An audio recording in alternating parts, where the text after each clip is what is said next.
రవీంద్ర ఎక్కడ కూడా రైతులు ఈ 14 నెలల కాలంలో వ్యవసాయం చేసుకోలేని పరిస్థితే కనిపించింది. అండ్ ఇప్పుడు కూడా మోరవర్ చూసుకుంటే ఎటువంటి లెక్కలు చెప్తున్నారు అనే దానికి సంబంధించి ప్రధానంగా చర్చ జరుగుతుంది. ఎన్నికలకు ముందు ఇచ్చిన హామీ ఏంది, ఎకరాకు ఎంత ఇస్తామన్నారు, ఇప్పుడు ఎంత ఇస్తున్నారు, ఎంత కాలయాపన జరిగింది, తీరా మూడోసారికి కూడా ఇంకా రెండు వారాలు గడిచినా కూడా ఇంకా ఎదురు చూపులు మాత్రమే మిగిలిన పరిస్థితి. అయితే ఇంకోవైపు చూసుకుంటే వందల్లో వేస్తున్నారు, 200, 300, 400 కూడా ఈ రైతు భరోసా కింద ఖాతాల్లో వేసిన పరిస్థితి కనిపిస్తున్నది కదా.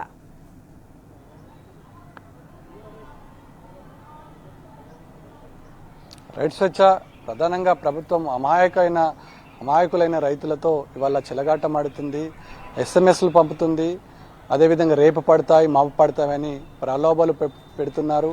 తీరా చూసే వరకంటే బ్యాంకుల వద్దకు వెళ్ళి పడిగాపులు కాసి పొద్దుననగా 10 గంటలకు బ్యాంకు ఓపెన్ అయితే 8 గంటలకు 9 గంటలకు పరిసర ప్రాంతాల్లో క్యూ లైన్లో కట్టి మధ్యాహ్నం ఎప్పుడో వాళ్ళ లైన్ వస్తే వాళ్ళ అకౌంట్ బుక్కులు ఇచ్చేసి మాకు డబ్బులు పడ్డాయా లేదని క్రాస్ చెక్ చేసుకుంటే నిరాశతో వెనుతిరగాల్సిన పరిస్థితి ఏర్పడుతుంది.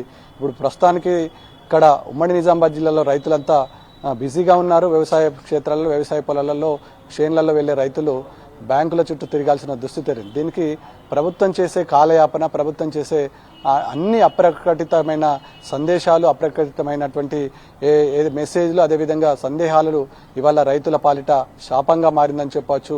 పొంతనలేని సమాధానాలు, పొంతనలేని ప్రశ్నలు ఇవాళ తలెత్తుతున్నాయి. అనేక అంశాలపైన ప్రభుత్వం స్పష్టత, క్లారిటీ ప్రభుత్వం ఏర్పడి నుంచి కూడా ఏ ఒక్క పథకాన్ని చూసినా అదేవిధంగా కొనసాగుతుంది. ముఖ్యంగా రైతు భరోసా కూడా ఒక అడుగు ముందుకేసిందని చెప్పవచ్చు. ప్రభుత్వం జనవరి 26 రోజున మీ అకౌంట్లో డబ్బులు జమ అవుతాయి, మీరు వెళ్ళి తీసుకోవచ్చు అని చెప్పారు. కానీ ఎంతమందికి ఇస్తారనే విషయం కూడా ఆ రోజే ముఖ్యమంత్రి స్పష్టత ఇవ్వలేదు. రైతులంతా ఎదురు చూశారు. జనవరి ఏదైతే 26 రోజుల్లో వెళ్తారో వెళ్ళిన తర్వాత తీసుకుంటామని అనుకున్నారు. కానీ నిరాశ ఎదురైంది.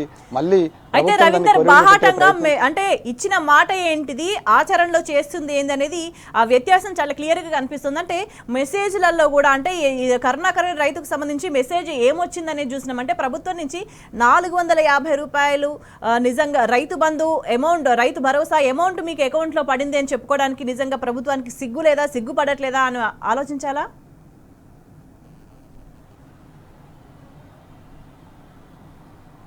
రైట్, మీరు అన్నట్టుగానే ప్రభుత్వం ఇవాళ ఏ క్రైటీరియా ప్రకారము, ఏ కొలమానం ప్రకారం ఆ డబ్బులు వేశారన్న విషయం పైన స్పష్టత ఇవ్వాలి.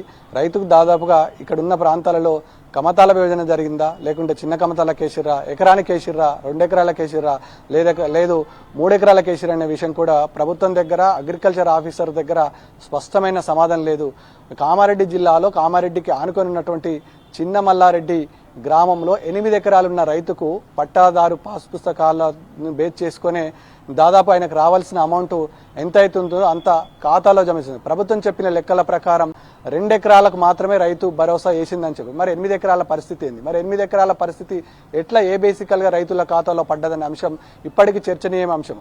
అదేవిధంగా ఇక్కడ నిజామాబాద్ రూరల్ ఉన్నటువంటి దరిపల్లి గ్రామంలోనూ 2 ఎకరాల 3 గుంటలున్న రైతుకు కూడా పడింది. అదేవిధంగా 20 గుంటలున్న మహిళా రైతుకు పడలేదు. అంటే ప్రభుత్వం చెప్పే లెక్కల ప్రకారం వ్యత్యాసం, తారతమ్యం చాలా పెద్దగా ఉంది.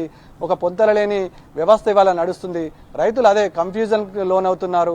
ప్రభుత్వం ఇలా వివరించడం ఏంటి అని క్వశ్చన్ చేసుకుంటున్నారు. పడిగాపులు కావాల్సిన దుస్థితి ఎందుకు వచ్చిందని ఆత్మవిమర్శ చేసుకున్న సందర్భం స్పష్టంగా కనబడుతుంది. ముఖ్యంగా బిజీ టైంలో, ఇవాళ కలుపులు తీసే టైంలో, చేన్లలో వెళ్లే టైంలో దాదాపుగా 2వ కలుపు ఉన్నది, ఎరువులు విత్తనాల కొరత ఉంది, కరెంట్ షార్టేజ్ ఉంది, నీళ్లు పారపెట్టుకోవాల్సిన అవసరం ఉంటుంది. ఇవన్నీ రొటీన్గా చేసుకునే పనులకు ఇబ్బంది కలిగించే విధంగా ఒక పక్క లాగోడికి కావాల్సినటువంటి ఎరువులు విత్తనాలు లేక రైతులకు సకాలంలో అందక ఇవాళ ఇబ్బంది పడుతున్న సందర్భానికి దానికి తోడు ములిగే నక్క మీద తాటికాయ పడ్డట్టు ప్రభుత్వం పిడుగు లాంటి వార్తను ఇవాళ చెప్పిందని చెప్పదు. ముఖ్యంగా నిజాం కాలం నాటి నుంచి వస్తున్నటువంటి ఈ సేతువారి నుంచి పానీ వరకు మొత్తానికి సర్వే నంబర్లు గల్లత్తైనాయంటే ప్రభుత్వం మరి ఏ రకంగా ఈ వ్యవస్థను నడుతుందో అర్థం చేసుకోవచ్చు. ముఖ్యంగా దాదాపుగా తండ్రి నుంచి వారసత్వంగా వచ్చినటువంటి భూముల సర్వే నంబర్లు ఇవాళ ఏది పూర్తి స్థాయిలో లేకపోవడం వల్ల రైతులు తీవ్ర స్థాయిలో ఇబ్బంది పడాల్సిన పరిస్థితి ఉంటుంది. వాళ్ళు ఇవాళ ఆందోళనకు గురవుతున్నారు. అనేక సార్లు ఎంఆర్ఓ ఆఫీస్ కానీ రెవెన్యూ ఆఫీసర్కు అడిగితే వారి దగ్గర కూడా స్పష్టత లేని వ్యవస్థగా కనబడుతుంది. ముఖ్యంగా రైతులు ఒకటే కోరుకుంటున్నారు, మా భూములు ఎక్కడ సర్వే నంబర్ తప్పడానికి కారణమేంది, గతంలో ఇలాంటి పరిస్థితి ఉండేది కాదు కదా అనే విషయాన్ని ఇప్పుడు కులంకషంగా చర్చించుకుంటున్నారు. ఏ ఊరు ఏ గ్రామం పోయినా ఇదే అంశంపై తీవ్ర స్థాయిలో చర్చ జరుగుతున్న సందర్భం స్పష్టంగా కనబడుతుంది. స్వేచ్ఛ.